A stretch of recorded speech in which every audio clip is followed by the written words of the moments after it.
বন্ধুরা, বাংলাদেশের টিমকে ধ্বংস করার জন্য টিম ইন্ডিয়া পেয়ে গেল মহেন্দ্র সিং ধোনির থেকেও ভয়ঙ্কর ফিনিশার। আর এই ভয়ঙ্কর ফিনিশার হলো মহেন্দ্র সিং ধোনিরও বাপ। এবং এই ফিনিশারের নাম শুনেই ভয়ে থরথর করে কাঁপতে লাগলো পুরো বাংলাদেশের টিম।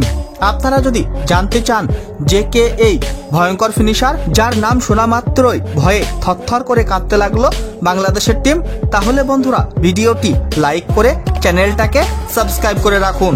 বন্ধুরা, শুরু হতে যাচ্ছে ভারত এবং বাংলাদেশের মধ্যে দুটি টেস্ট এবং 3টি টি-20 ম্যাচের সিরিজ। আর এই টেস্ট সিরিজের প্রথম টেস্ট ম্যাচ শুরু হতে যাচ্ছে আগামী 19 সেপ্টেম্বর থেকে ভারত এবং বাংলাদেশের মধ্যে। আর এই ম্যাচ শুরু হয়ে যাবে ভারতীয় সময় সকাল 9:30 চেন্নাইয়ের মাঠে। কিন্তু বন্ধুরা, এই টি-20 সিরিজে বাংলাদেশের টিমকে ধ্বংস করার জন্য টিম ইন্ডিয়া পেয়ে গেল মহেন্দ্র সিং ধোনির থেকেও ভয়ঙ্কর ফিনিশার। আর এই প্লেয়ার হলো বিশ্বের নম্বর 1 ভয়ঙ্কর ফিনিশার। হ্যাঁ বন্ধুরা, আমি কথা বলছি রিঙ্কু সিং এর। বন্ধুরা, রিঙ্কু সিং এখনো পর্যন্ত টিম ইন্ডিয়ার হয়ে 23টি টি-20 ম্যাচ খেলে ফেলেছে এবং সেই 23টি ম্যাচের 17টি ইনিংসে করে ফেলেছে 418 রান, প্রায় 60 এভারেজে। সেই সঙ্গে স্ট্রাইক রেট হচ্ছে দেখার মতো 175।